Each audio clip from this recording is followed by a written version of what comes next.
Fred here. Today we're doing a 50,000 mile review on the 2017 Harley-Davidson Road Glide Ultra. Stick around.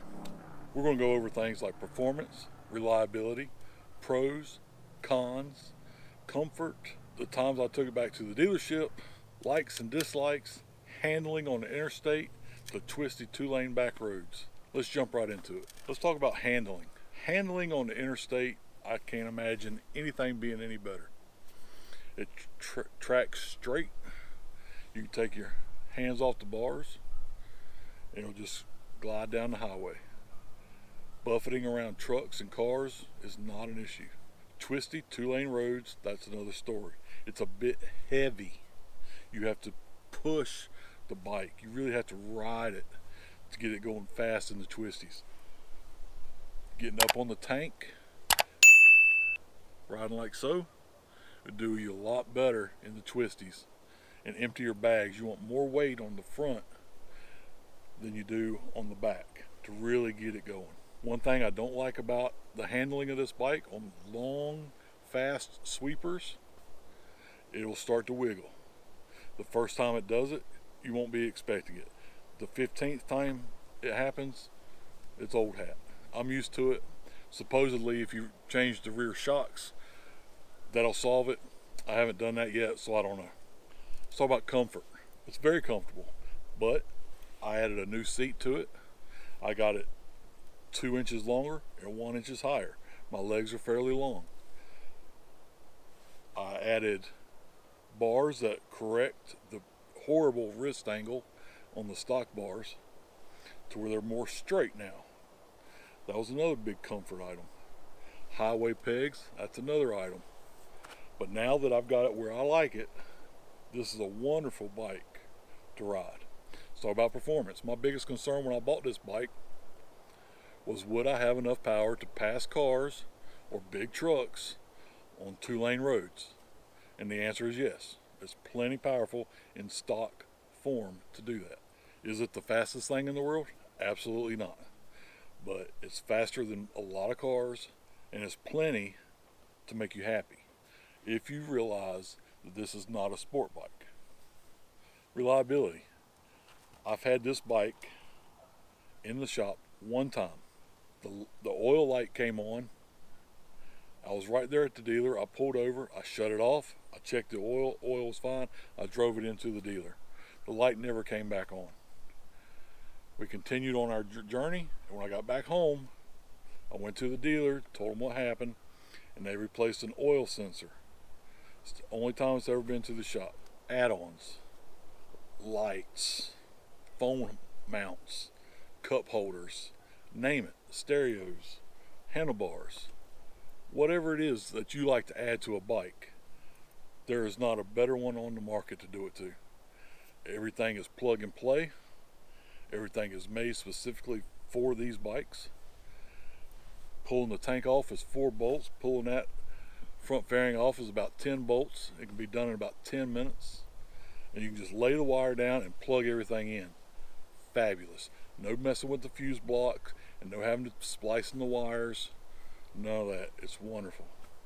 Fuel mileage, I get about 200 miles to the tank before I really start to worry about where I'm going to get gas. You see, I'm not a small guy, and those guys that I know get about 225 before they start looking for gas. 200 miles seems to be a nice sweet spot. Let's talk about maintenance. Your basic maintenance that you're always going to be doing is 3 holes: transmission, the oil, and the primary. Draining all 3 of those is easy as undoing 1 bolt per item. Filling everything up, very routine. 2 concerns when doing routine maintenance on this bike. One is the Torx head bolts on the derby cover. They like to strip out fairly easy. I would recommend not using a torque wrench. I would take my 1/4 inch drive and turn it until it stops turning and be done with it. The second most ridiculous thing about the maintenance is the oil filter. It makes a mess. It's in horizontal. And when you unscrew it, it just likes to drain everywhere. So we have this funnel type apparatus with a drain hose on it that we stick under the filter. I still make a mess when I use that thing. My boy Blue has kind of figured it out, and he may drop 1 or 2 drops when doing it. He has a lot more patience with that than I do. Other than that, the air filter is very simple. We don't mess with tires on these bikes. We always take them back to the dealer. Wet weather handling, I think sucks. The tires are not grippy enough, but that's more on Dunlop than it is Harley Davidson. I'm going to try a new brand of tire next time I change these out. However, on stock Dunlop tires, I've managed to get about 18,000 miles out of a set, and they weren't really all that bad. They were just kind of down to the wear bar. A few things I really don't like about this bike is the stock navigation. I don't think it's nearly intuitive enough. There's a lot of problems, a lot of things it won't do that a standalone GPS will do. There's a lot of details as to what that won't do. Will it get you A to B? Yes. Can you add 10 points of interest to it? Yes, but it's going to break it out into 10 different routes, and you're going to have to load each one as you go, which I think is silly. The stock infotainment center itself is extremely slow. The new GTS radio they've come out with is much faster. Does it work?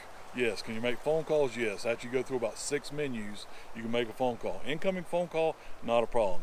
Accept or decline, yes. The heat from the motor, ain't that big a deal to me. I rode a Honda ST1300, and anybody who's ever rode one can tell you those things are freaking hot. They will roast your legs. This doesn't even come close to that. Brakes, stopping power.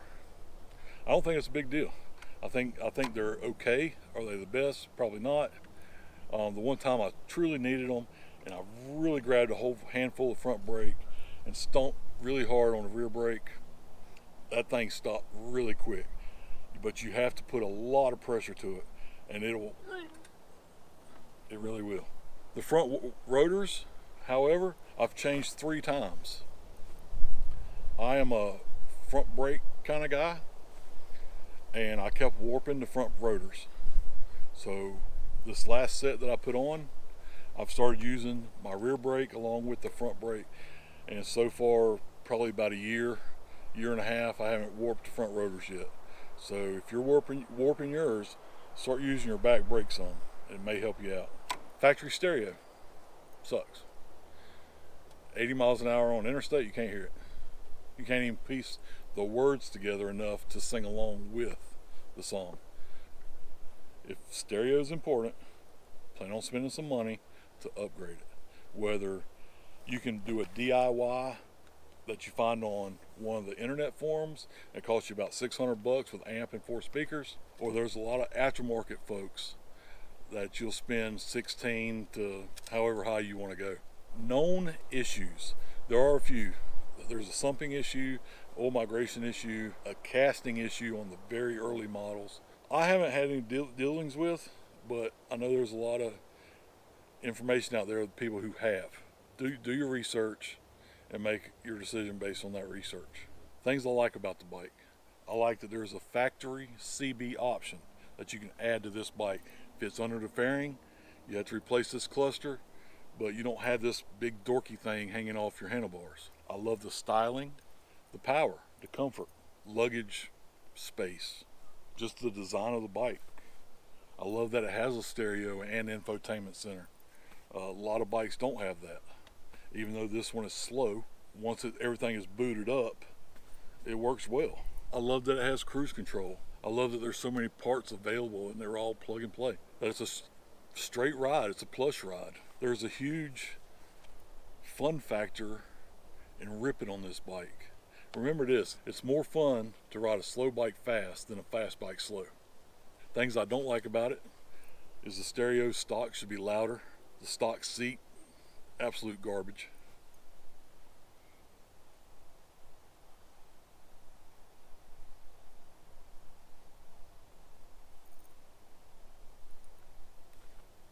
That was it. In short, if you're looking at buying one of these bikes used, since it is 2021 now, I got lucky maybe. Mine's been really good. In 50,000 miles, I had that one little oil sensor issue where it caused the light to come on.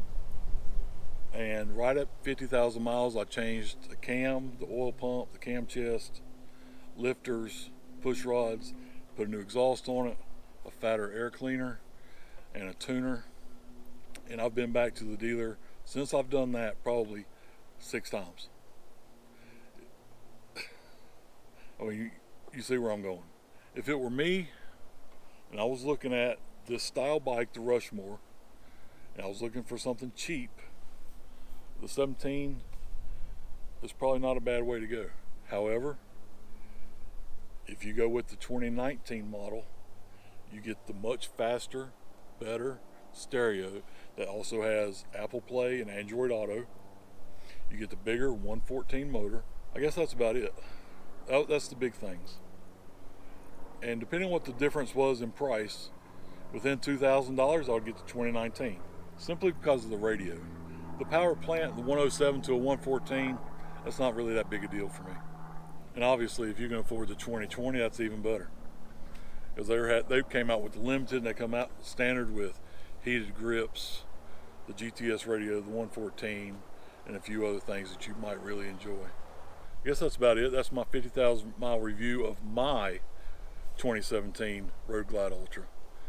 If you're looking to buy one, I hope you have just as good as luck as I have with this one. And it's Two Blue Fred, freaking ride every day.